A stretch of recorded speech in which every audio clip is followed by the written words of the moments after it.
What the hell? I think that's the most appropriate way to kick off this podcast is just raising the question, what in the actual hell is going on in Santa Clara? 72, 96 hours ago, this team was 4-3. They have an opportunity to beat the Seahawks, get right back into the NFC playoff race, the NFC West division title race, and you fast forward this 96-hour window, you lost Jimmy Garoppolo and George Kittle possibly for the season. Dante Pettis was cut yesterday. Today, Kendrick Bourne ended up on the COVID list. As a result, close contact, Trent Williams, Deebo Samuel, Brandon Ayuk are all scheduled to be out tomorrow night, even though they do not necessarily have COVID themselves. They were in close contact with Kendrick Bourne, so they're all out. I cannot even wrap my head around all of the things, the awful things that have happened to the 49ers this season. Yeah, I can't believe it, Nick. I mean, you would think that the NFL would be like, well, there's too many dudes on the 49ers who are banged up. Let's not allow them to roll out a practice squad roster and postpone the game. But, I mean, I understand the NFL wants to keep the game going because there's no really wiggle room anymore on how to reschedule unless they do it on Sunday or Tuesday. But it's ridiculous, man. We lose so many players, but then we have to face the Green Bay Packers, who their offense is legit with Aaron Rodgers and Devontae Adams. It's going to be a fun Thursday night. Yeah. I disagree that there's not ways that you can manipulate this game schedule-wise to make it a more exciting game for the entire NFL fan base, people that just genuinely like watching football. No one wants to sit through watching Nick Mullins throw the ball to Trent Taylor, River Crocraft, Kevin White, Chris Fink. These guys are a bunch of nobodies. Nobody wants to have to sit through that. And this is not to create an unfair advantage or to make the game favor the 49ers more by any means, although the 49ers would be in a more favorable position if this game was pushed back. But the bottom line is that if you push this game back to Tuesday, it just makes all the sense in the world. The NFL did it week 5. I believe it was week 5 when the Titans, who almost ruined this entire season by their inability to contain COVID-19 and keep players safe and with socially distanced, they're out having practices, not at the team facility, hosting their own practices on the side. The NFL rescheduled the Titans game to Tuesday. The Titans and Bills played on a Tuesday night. Everybody loved Tuesday night football. The Bills played the following Monday. The Titans played the upcoming Sunday.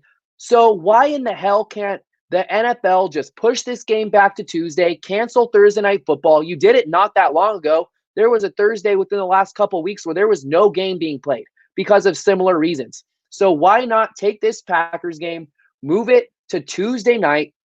The Packers will play on Sunday against the Jaguars, I want to say, while the 49ers will go to the Saints. Luckily for them, they have a bye.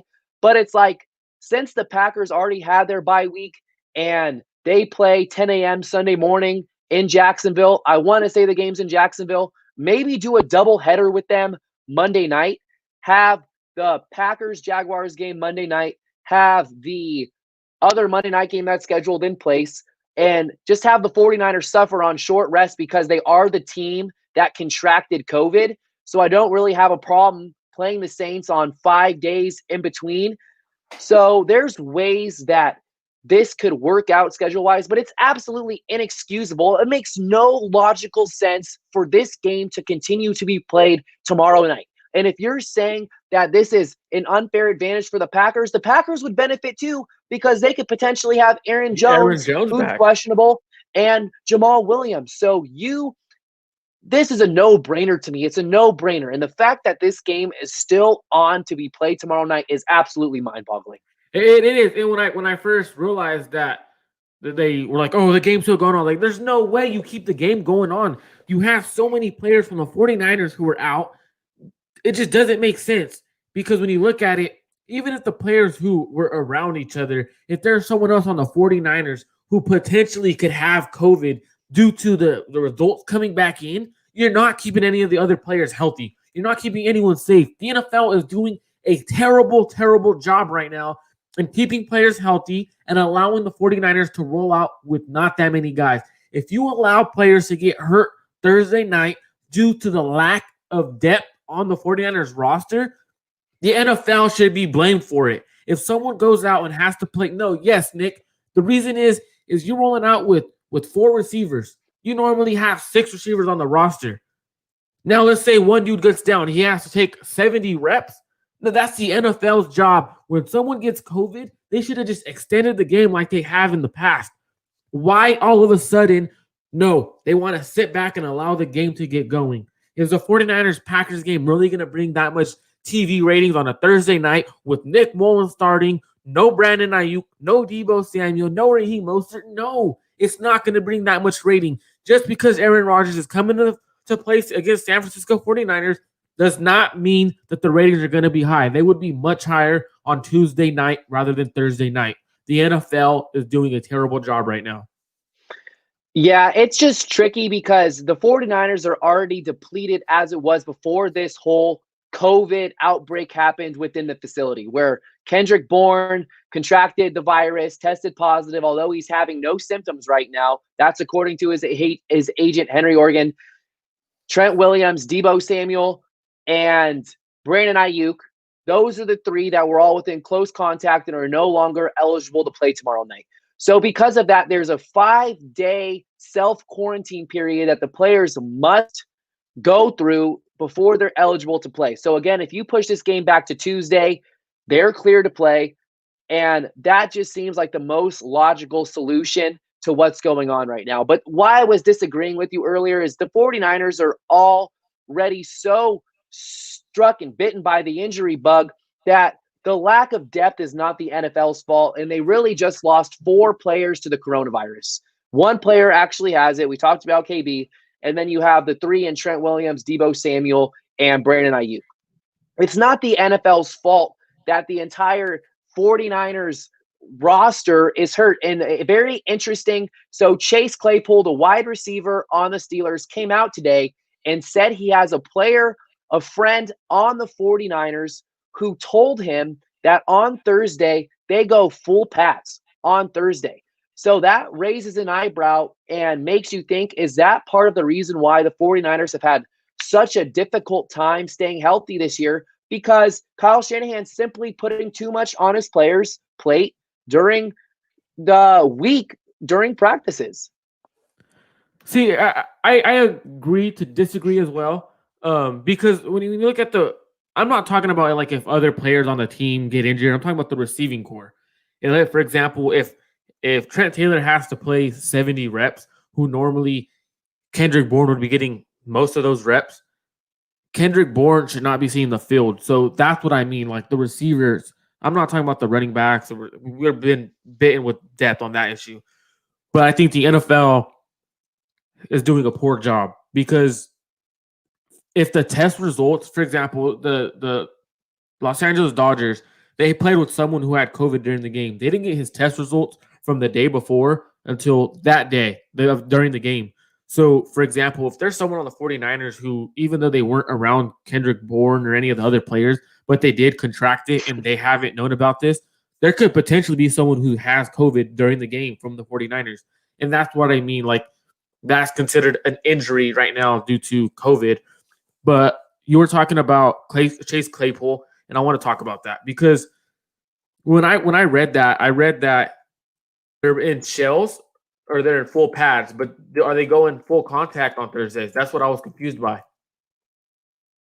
I don't know. Yeah, so because I'm not the mole that's in Chase Claypool's ear saying, "Hey, this is what we're doing on practice on Thursdays." That's probably his boy Chris Fink, who he was teammates with at Notre Dame. That's the most logical person that I could think of. That would be the person telling Chase Claypool whatever it is that's going on. But regardless, it has to raise an eyebrow. Thursdays, you have Fridays pretty much for walkthroughs, but still, you don't want these guys taking the practice week too serious. Not lack of seriousness, that's the wrong way to phrase it, but jeopardizing their health by going in pads and having 75, 80% speed practices. I'm gonna read the tweet that it says Chase Claypool says he has a friend on the 49ers who told him they still wear pads on Thursdays, and the Steelers do not wear pads on Thursdays since training camp. I mean, just because you're in pads, you're not going full contact. I mean, some teams do it, some teams don't. But there is a rat in the 49ers, and if it's Chris Fink, I'm pretty sure the 49ers are going to get rid of him. They do not like Why? people leaking. They don't have the luxury to get rid of anybody. They don't. They lost that luxury when they cut Dante Pettis. This team is in no position to cut anybody at any given moment. After this week, he might be gone, Nick. Well, what about there's leaks all of a sudden happening everywhere. Who are these leaks coming from? Who knows? But there was the leak that just came out. I believe it was Matt Mayoko that reported it, or at least it was NBC Bay Area, the main affiliate for the 49ers, saying that there was disagreement within the organization on how Jimmy Garoppolo's high ankle sprain was being handled. So there's a lot going on. And if you have such a problem with leaks getting out, how are you going to address whatever's going on in the front office and whoever's making it known that between those in management, there was a disagreement on what was going on with Jimmy Garoppolo and when it was an appropriate time for him to see the field again? On the Jimmy Garoppolo situation, I kind of think it was more Jimmy Garoppolo's agent leaking stuff because they wanted his guy to be healthy, and the 49ers thought that he was good enough to go. Because why would you want your franchise quarterback to go if he can't go? So that's the conspiracy. No. Listen to what we were saying on this podcast, week 5, getting ready for the Dolphins. You and I had this conversation, and we had it on the Sports Illustrated show as well. Week 5 against the Dolphins. The 49ers were 2-2. We felt like the season was hanging in the balance that game. And what did we say? We said, if you're going to go down, you're going to lose this game. You're going to miss out on the playoffs. You're going to go down with your quarterback.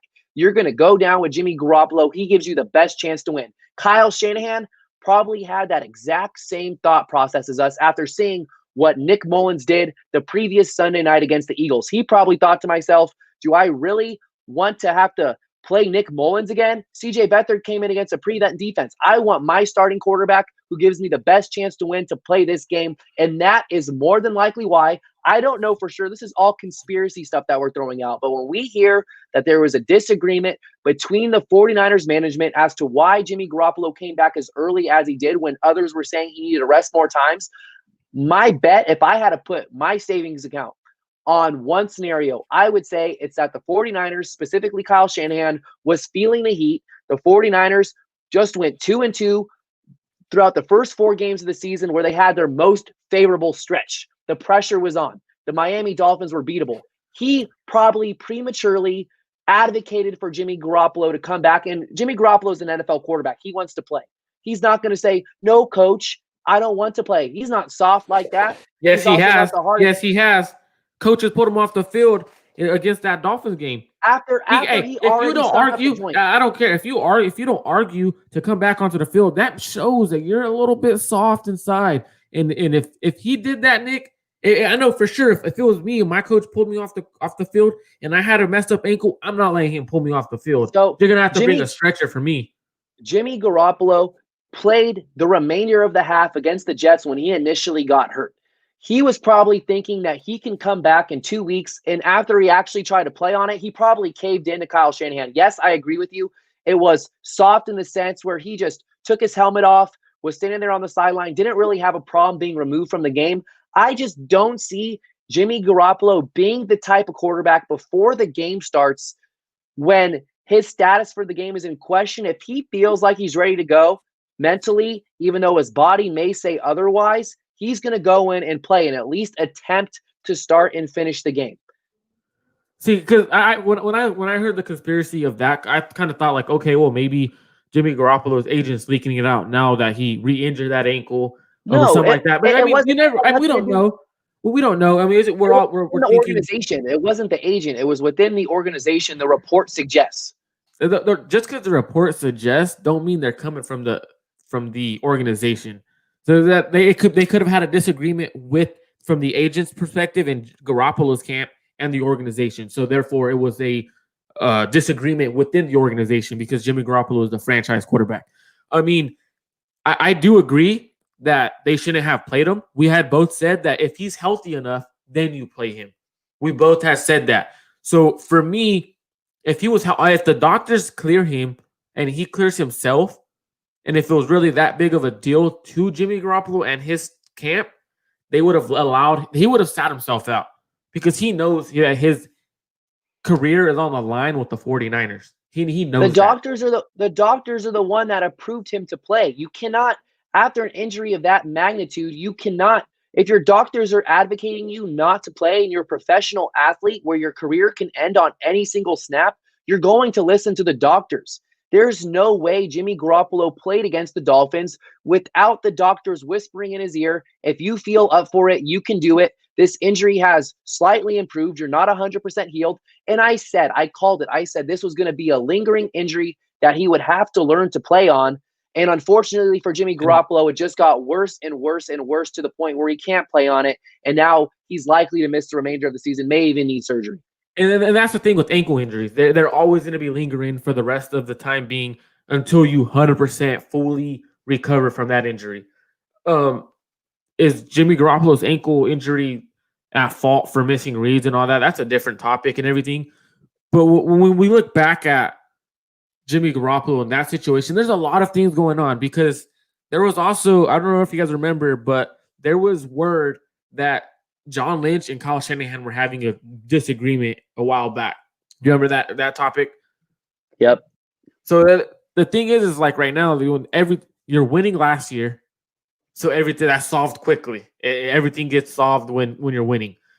Now that they're starting to go a little bit down because there are injuries and everything, we're going to start hearing some weird things coming out of the 49ers organization.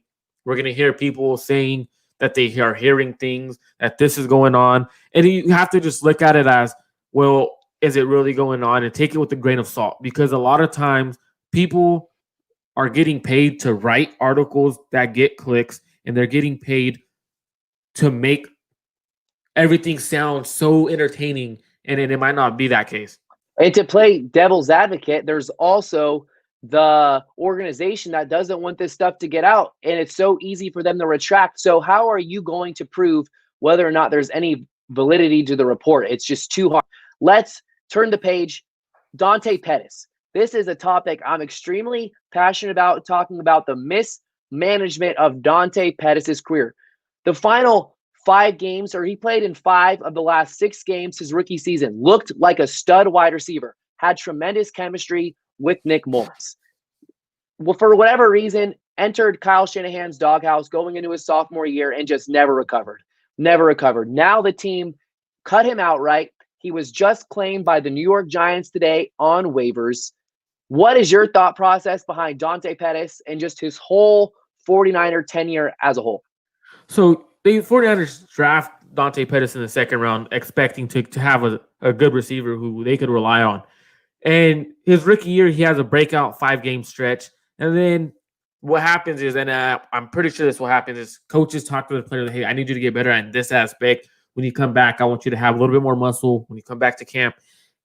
And from the rumors have been that Dante Pettis came back really out of shape, and he just wasn't what they wanted him to be in coming into camp. And that's what put him in the doghouse quick, because Kyle Shanahan really was relying on him to come back a little bit more physical, a little bit more physically in shape, I should say, not more physical, and then have a better mentality.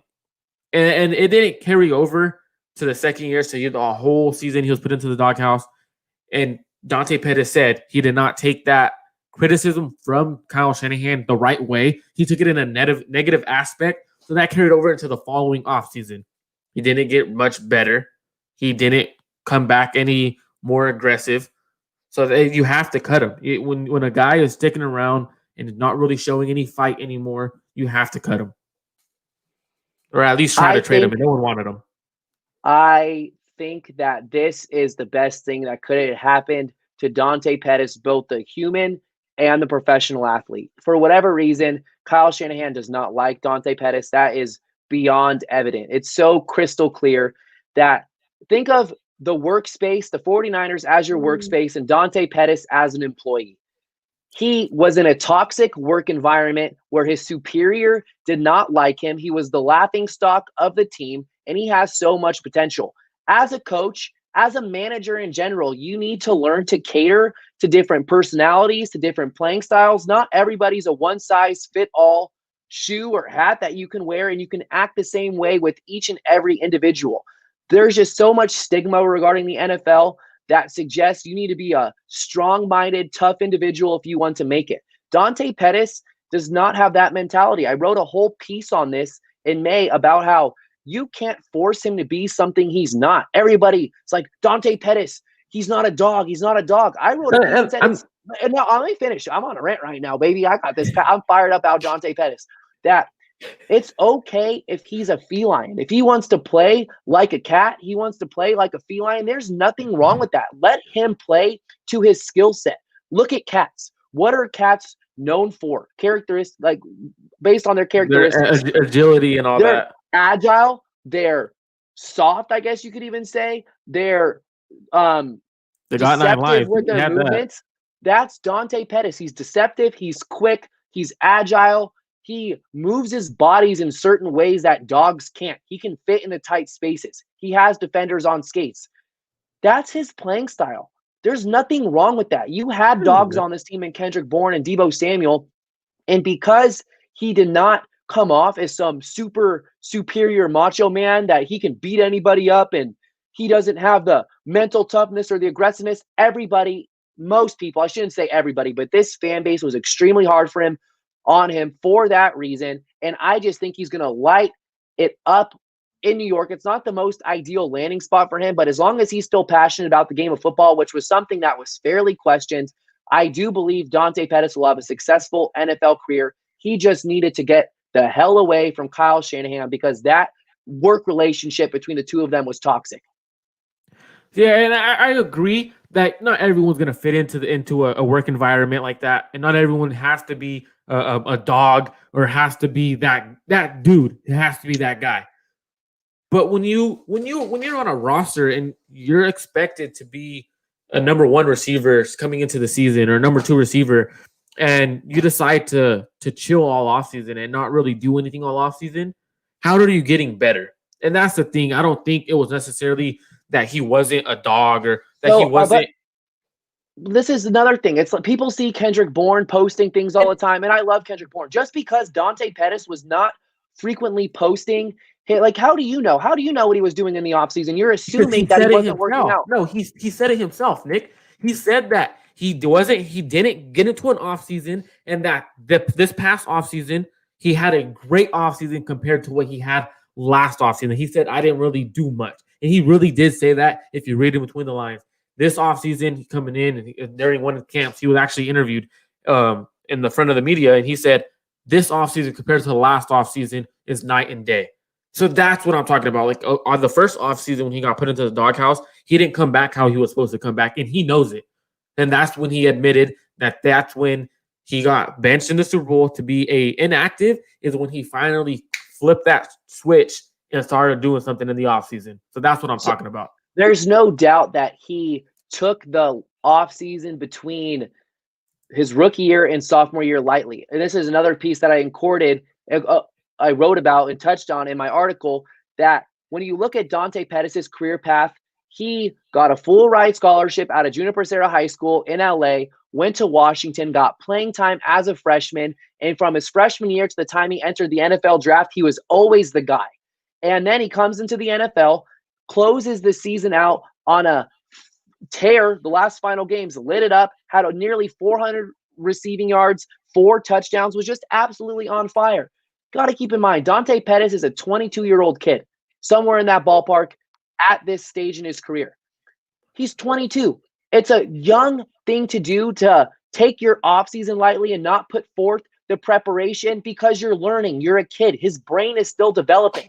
This is all about forgetting the human element in football players, thinking that they're robots, that they need to eat, sleep, and play football. No, there's more to life than that. I agree with you that a lot of times people get away from the human aspect in life. It's huge. That's huge. If your mental is not there, you're not going to provide on the field at all. You have to have your mental right within yourself before anything else. And I agree with that. But when this, I'm going to read a quote from Dante Pettis about how he got better this offseason. He said, I'm more in tune to myself. I feel a lot stronger and a little bit bigger. I'm more confident knowing that I put the work in this season. Not that I didn't work last offseason, because I definitely did, but this offseason was more purposeful. I did my workouts with a purpose. Every single rep for a reason, instead of just going through the motions and getting in there and working hard. It was like, okay, I'm getting better today, and that goes a long way. So he wasn't working in the first offseason with a purpose. And that was huge, because when you don't work with a purpose, you're not going to get much done. And that's what I'm talking about, why he didn't pan out for the 49ers. I understand that he had his issues, but the thing is everyone, Nick, and last when we brought in Joe Shasky, he said something that was important. Everyone goes through issues, but when you go into clock in at work, those issues have to go, because it's life. Everyone has issues. Well, Right? that's something, and I love Joe to death, but that's something I personally disagree with. I work in management. I've been a supervisor. There's certain people that can walk into the workplace if they're passionate about it and just drop all their baggage at the door, go into work, put a smile on their face, and it's their escape. Then there's other people who aren't, it doesn't even always boil down to passion, but there's people who are just so affected by whatever it is that they're dealing with that it just controls their mind. It's mental healthness. Oh, it is. It's true. Mental healthness. Mental health. And the mental health is important. If it really is, because I've talked about it in our first episode. We're talking about Solomon Thomas. I'm huge on mental health, and he talked about how we talked about that. So for me, I love Dante. I love the personality he had. I love that he was a kind of dude who, he said, I'm not just a football player. I love reading books. I love taking pictures. I love that. But you also have to realize the 49ers see it as a business, and they don't really look at it. And that's the thing with professional sports, is they look at it as a business, even though they should look out and reach out to their players and ask them how they could help personally, rather than just being their coach or being their manager. And it's part of the facade that I'm starting to buy more and more in, that the 49ers have some tremendous culture that goes on, and there's some lovey-dovey organization. It's a cold-blooded business. And it's very intriguing to me to follow along how the players respond to this kind of stuff. The team absolutely adored Quan Alexander. Quan Alexander gets traded. Yes, that's the business side of it. But look at those that worked hardest to prove themselves to this organization, like DeForest Buckner gets traded. It all boils down to business. But if you want to preach and make it seem like you are this tight niche team where everybody's so close, we all love each other, we all hang out on the weekends, do this, and that, then you have to stop always making things about business and do things that are within the team's best interest. And what I'm talking about is making a move like paying DeForest Buckner $3 or $4 million more than Eric Armstead to continue to be that piece that this team is so desperately missing right now, the leadership. DeForest Buckner is a freaking Ironman. He's missed like 1 or 2 games over the course of the last 4 or 5 years. And I agree, Nick. I agree with what you just said right now, because it's important to look at the aspect of the human life rather than being like, oh yeah, that dude balls out, whatever. Because a lot of this fan base attacks players on a personal level. They don't just go at you're not playing good. They attack players personally. And when you attack players personally, you have to realize, hey man, that dude, he has a life, and he has feelings too. It might sound a little weird, guys saying he has feelings, but hey, everyone has feelings, and we need to look out for the better of each other in society and have each other get better mentally. And I agree, Nick, with what you just said and how you pounded the table that Dante Pettis went through a lot. But at the same time, well, I don't even know what Dante Pettis personally went through. He opened up about something that said, and it could have been, someone brought this to a Twitter thread that I was on the other day, saying his dad Gary's sick.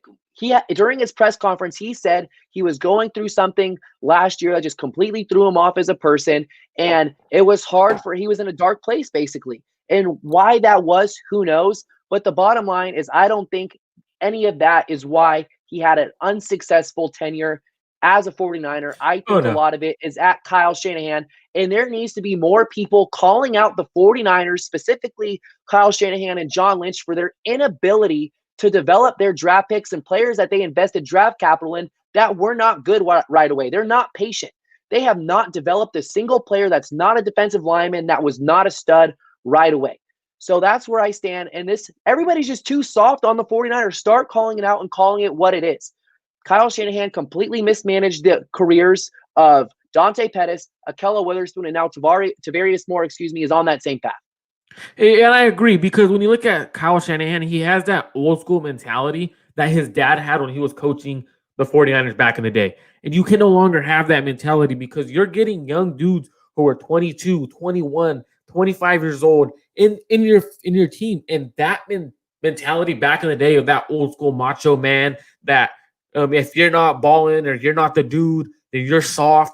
That doesn't work with the younger generation coming up. So you better fix it fast, Kyle, because you're going to be in for a rude awakening if you do end up drafting a young quarterback or a young player that you expect to be a different kind of dude. Yes, you could try to go after the players coming out of college who have that old school mentality, but you're not going to get them. And sometimes you're going to get people you need to work differently with, and you need to learn how to properly coach them up, not call people out in the media like he did with Dante Pettis. I don't like how he did that with Dante Pettis.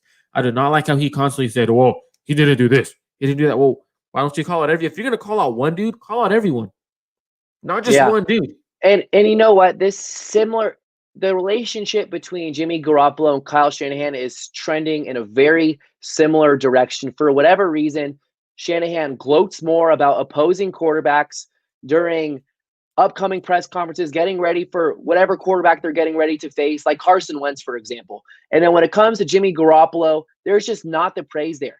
And I always think about what Jim Harbaugh did for Alex Smith's career when he came over to San Francisco. Alex Smith was a broken quarterback. I watched the E60. I forget if it was the E60 Project 11 on Alex Smith. He was in a dark place and wanted to get the hell out of San Francisco before Jim Harbaugh came to save the day, and he coddled him. What did Jim Harbaugh say to Alex Smith? I believe in Alex Smith. You. I believe that we have a quarterback here. He coddled him. And many people think that because these are professional athletes, because they're NFL players, they don't get to be coddled. They're macho men. They don't need that. They don't need the unconditional love and that I'm going to be here for you and help you get through this. That's what if Dante Pettis had that in Kyle Shanahan, I'm convinced he would have panned out. I don't know that for certain, but I'm willing to bet that if Kyle Shanahan had that same approach with Dante Pettis that Jim Harbaugh had towards Alex Smith, where I believe in you, even when the going got rough for Dante and he wasn't working out in the offseason, I believe that that's the kind of coaching Dante Pettis needs to help him get to where he needs to be. And Jimmy Garoppolo is the same way.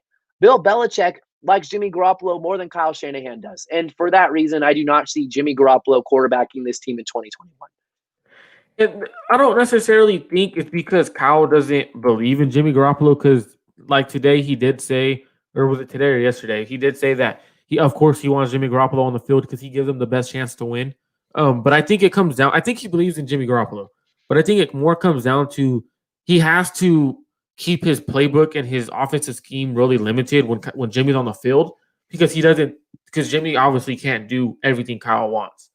And I think that's more the issue rather than Kyle not believing him, because you do remember Kyle wanted Jimmy Garoppolo when he was with the Browns. He wanted them to draft him, and he actually wanted John Lynch. Once they started talking, when they first got together, he said he showed John a lot of Jimmy Garoppolo coming out of college, that's the style of quarterback he wants. So we'll see. I don't see Jimmy Garoppolo being with the 49ers in 2021. The only way I see it is that they draft a quarterback and they're allowing Jimmy Garoppolo to play while that quarterback's sitting and learning. But let's talk about the Packers game, Nick. Let's talk about what's going to be going on tomorrow. What do you expect the 49ers to come out and do with their limited roster? The 49er fan in me, I've been a 49er fan since I was born. I want to see a close contest. I'm pulling for them to win. I know that it's not completely out of the question that they could win this game. They could pull it off some miraculous way. There's 60 minutes of football to be played. Crazier things have happened in the NFL. Taking the emotions out of it, taking the fanboy, as one of my mentors, Mike Schumann, would say, out of me, this game should be a blowout for the Packers. And if it's anything less, it's a major disappointment and slap into the face to the Green Bay fan base. It would be insulting if they do not blow out the 49ers.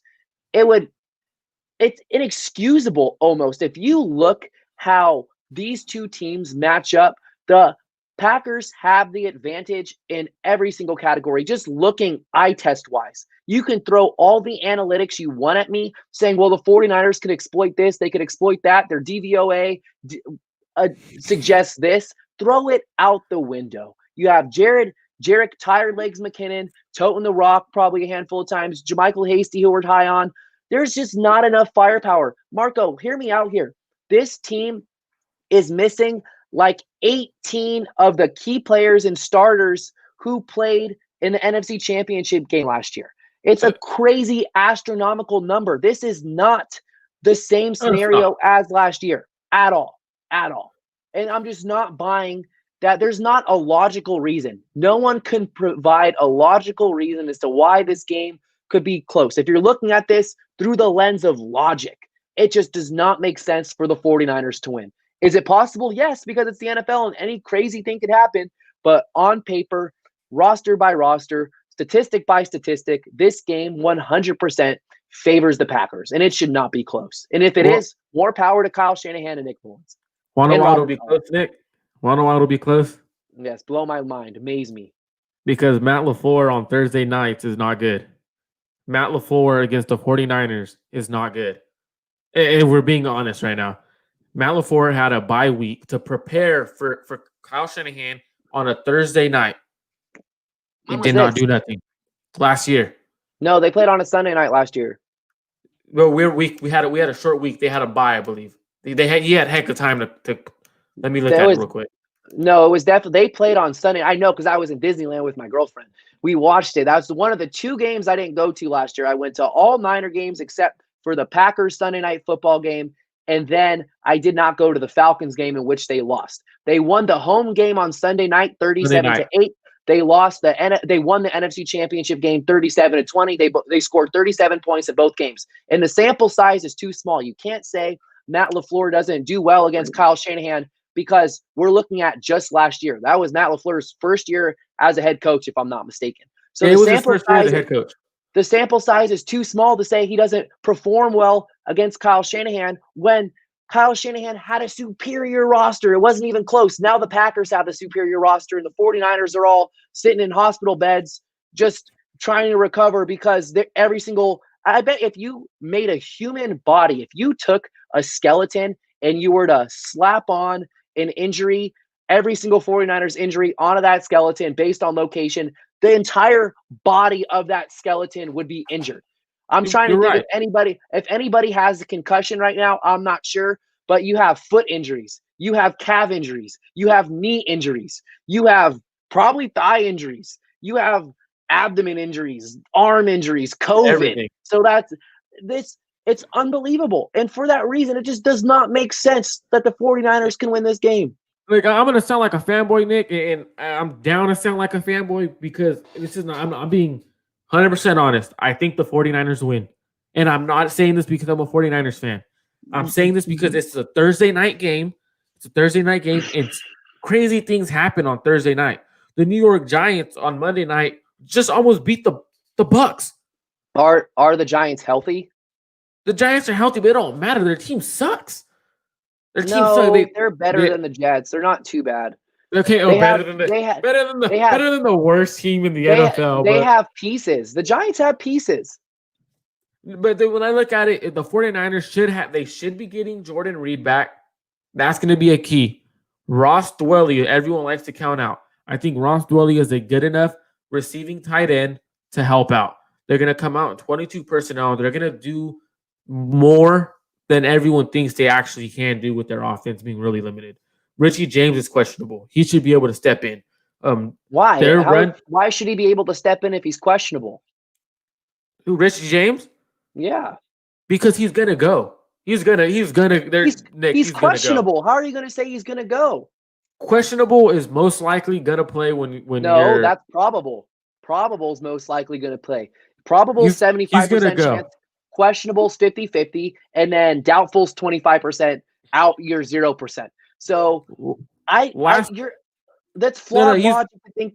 Go ahead. no, he's gonna go. Okay, when I look at it, is his ankle sprain that he had wasn't significant according to Kyle Shanahan last week. He had He that didn't full practice week at to all last week. he had that full week to recover. He's gonna come back. He's gonna have a good game, and then Jermichael Hasty is gonna be the key to the game. The 49ers are gonna win on the ground rather than in the air. The reason is the Minnesota Vikings literally ran it down their throat. Who is their running back? Who is their running back? You're gonna hit me with No. Dalvin Cook, the best running back in Okay. the NFL. So we're gonna say because Dalvin Cook and Madison and that electric ground game the Vikings possess, we're going to say that the 49ers can replicate that because they have Jermichael Hasty. Jermichael Hasty makes me so nervous when he carries the ball because he fumbled last week. I'm not comfortable with Jermichael Hasty getting 20 touches.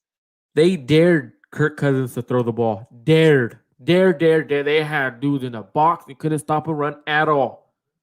So when you look at that, and that tells me that their run D sucks really bad. Really bad. Because it tells me that they played an all-pro, a Pro Bowl running back in Dalvin Cook, where it doesn't matter. But when your holes are, when you look at the Minnesota Vikings against the Packers, it wasn't just Dalvin Cook. His holes were enough for me to drive a semi truck through. Nick, that's how big these holes were, and it was kind of weird because their linebackers were getting blown off the ball, their defensive line was getting blown off the ball. So to me, if we could run the ball behind Mike McGlinchey and Daniel Brunskill, which Mike McGlinchey is a good run blocker. Justin School is a good run blocker as well. He showed last year in his limited games. The 49ers should be fine. Everyone looks at it as oh my goodness, we lose all these key guys. But I think 49ers will be fine. The fact that you're not tripping off of losing 8 of 11 starters on offense is mind-boggling to me. Mind-boggling. Not at all. You're missing your starting quarterback. You're missing your running back. You're missing your second running back. You're missing your top. Wait. Who's our second running back? Tevin Coleman. No, that's second running back in certain people's views. Okay, he's not my number 2 running back. If you really want to get that technical over it, and we're going to pick on second running backs, you're missing 8 out of 11 starters on offense. And if you don't think that's a problem, I just don't see the logic behind it. How? I just can't wrap my head around it. The Packers are 5-2. The Packers are 5-2. They're a good team. I'm not saying they're going to get the 49ers are going to blow them out the game. It's a Thursday night game, and you hardly see teams come out and light it up throwing the ball. And when you don't light it up throwing the ball because you're not prepared enough, because Tuesday, teams were not allowed into their facility because of the election. Supposedly that they were supposed to not be in their facility due to the election. That's why the 49ers practiced at the field. They weren't allowed to, and that's what I had read. I don't know how true that is, but that's what I had read. So if they weren't allowed to be in their facility, they're not going to be able to go through. When Kendrick Bourne, they said they had to shut down the facility and send everybody home. So that tells me that the facility was up and today. running. That was today, though. Oh, election day was you got a point there. But Matt Mayoko tweeted out the 49ers injury report from Tuesday night, which insinuates that the 49ers played or practiced or had something going on. They were able to practice at the field, not be in the facility was what I had heard. So they were able to go practice, but not to meetings is what I had read. I don't know how true it is, but that's what I had read. I think Rappaport had tweeted that. And so for me, it's like it's a weird week because the election and they had to miss that day. It's a Thursday night game, lack of preparation. That's the word. So lack of preparation. What's that? And so for me, I look at it. It's going to be one of those games where it's going to be a tight game. And I think Kyle Shanahan could get creative enough. But I think the key to the team is our defense. Our defense has kept us in every game except the Seattle game. And the Dolphins game. But that was because of one player. If that one player doesn't play, it's a close game. So I think Brian. Brian Allen. Yeah, a game. I was confused if you were talking about offense or defense. I don't know, but that's my Robert point Saleh. Is that, of course, crazy things can happen. But when you're talking about going into a matchup, you can't use that crazy things may happen as to your logic behind why the game may be close. That's why, from my perspective, it's like you look at the game for what it's worth at face value. The 49ers are significantly overmatched. So this game favors the Packers. But Are they overmatched on offense or defense? Both. The Packers are the number 3 scoring offense in the NFL. Or the Seahawks. Look, Marco, just look what happened last week against the Seahawks. Look what happened last week against the Seahawks. They could not stop them. And DK Metcalf's a different type of receiver than Devontae Adams. And Devontae Adams is my number 1 receiver in the NFL. And when the best receiver in the NFL, hands down. But what I think Robert Saleh could do is Russell Wilson is a little bit more elusive in the backfield than Aaron Rodgers. And if Robert Saleh could dial up the blitzes like he did last week, I don't think Aaron Rodgers could escape the pressure. And it sounds weird. And trust me, I thought about this all day at work before we even started texting earlier. Just hopped on the pod. I was thinking, and I even started drawing on my board at work. And they were like, "What are you doing?" I'm like, "Oh, it's football." They're like, "Oh, you're not supposed to do that." And I was like, "Oh, sorry." But it was like, so it's one of those things where I actually put a little bit of thought process into this. And it's one of those things where I think Robert Saleh can finally learn how to shut down a true number 1 receiver by bracketing him. And if he could shut down Devontae Adams, that offense is lacking a lot of the running backs. They can't run the ball. Aaron Rodgers is elite. Yeah, he'll find dudes, but I'd rather allow those dudes to beat me than Devontae Adams. So at that point, you have a similar toss-up, and I'm gonna take the 49ers because they have better coaching than the Green Bay Packers. Do they? Yes. How do you explain the four? We were just talking about how Robert Saleh is a potential head coach candidate. I'm not doubting Robert Saleh. That's not who I'm talking about. I'm talking about how Kyle Shanahan, the offensive genius, have his entire team come out with a lack of intensity. Good thing for Robert Saleh. He had his troops ready to go on the defensive side of the ball. The coaching, we're going to talk about coaching last week. It may have been the difference in the game. The offensive play calling was awful. Offense was bad. The whole game plan was awful. So we can't sit here and just automatically assume that the coaching is that much better on the 49ers side when the Packers have a better record. They have arguably played tougher opponents. The 49ers had an easy 4-game stretch. Who are the hardest teams that the 49ers play this year? The Cardinals, they lost. The Seahawks, they lost. The 49ers just got their first win against a team that has won games in the Patriots. The Patriots are on a downward spiral right now. Or I'm sorry, they beat the Rams. I take that back. They beat the Rams. But they match up well against the Rams. I'm not convinced. I'm reluctant to say that the 49ers, without a doubt, have a coaching advantage on our hands.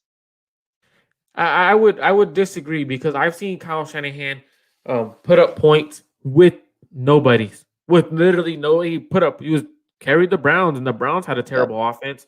So I think Kyle Shanahan is capable, and I've seen his history of putting up points with no one on his offense. He's putting up points with CJ Beathard when they played the Packers. So when you look at that, it's like I've seen Kyle Shanahan put up points with literally nobody on his roster. So I think he could still put up points with nobody's on his roster.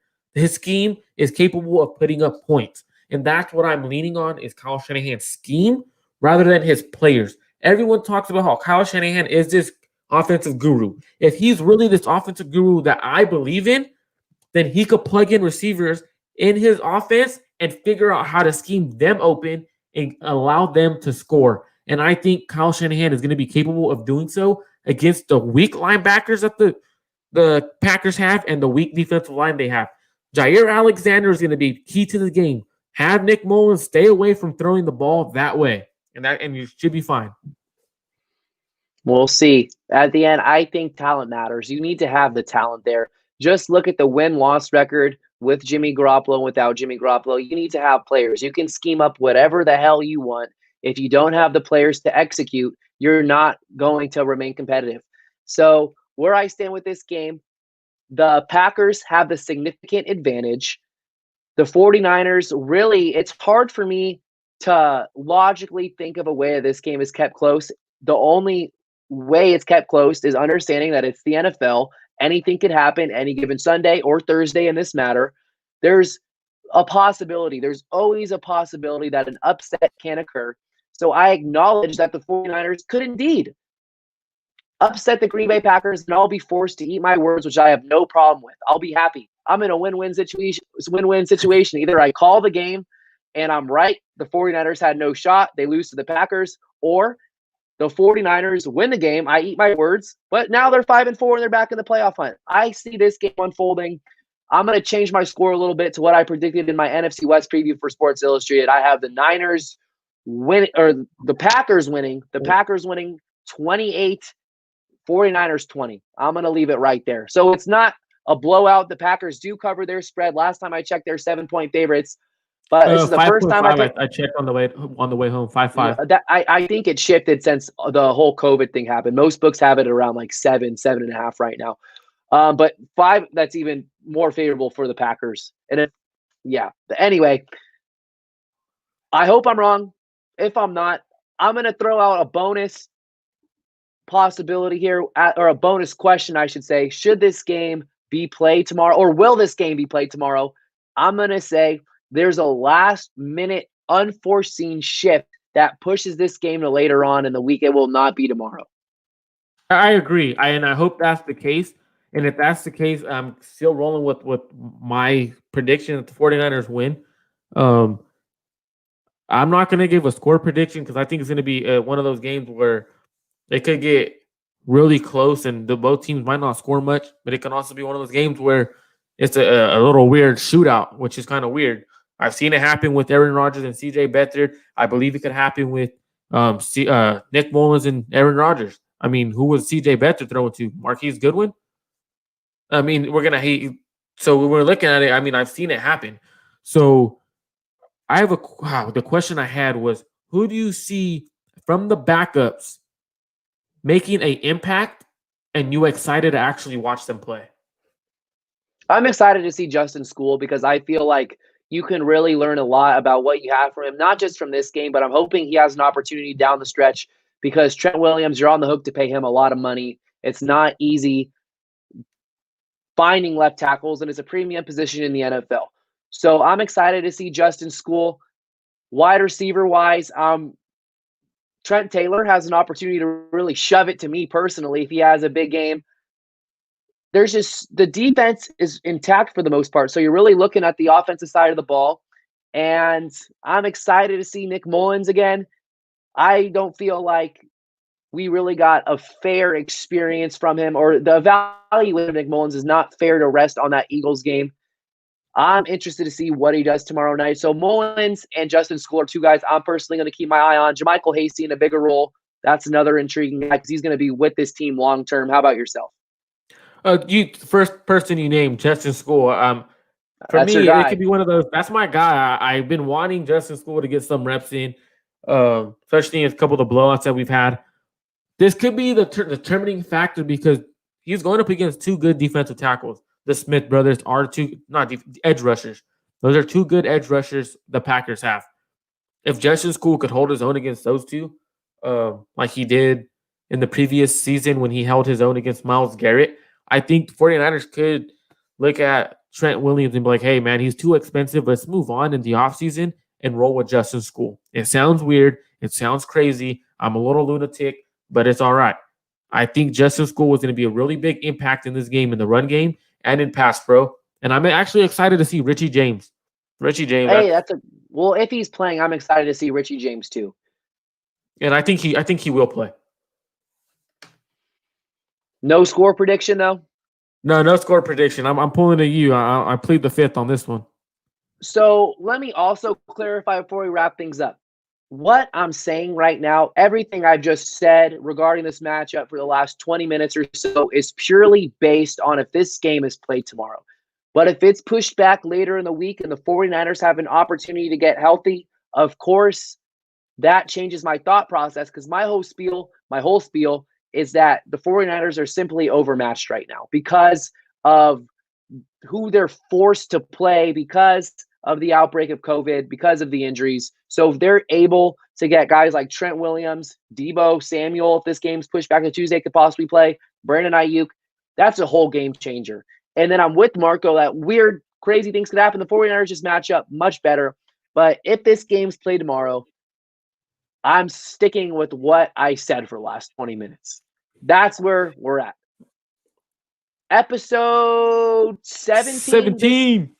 The 17. The Faithful Fanatics, been a pleasure and just tremendous for Marco and I to participate in. Every preview, every post-game recap has been wonderful. We appreciate all you guys tuning in. This concludes the 18th. I just lost track of what we just 17th, said. Nick, 17th. Episode X of the Faithful Fanatic Podcast. You guys enjoy the rest of your evening.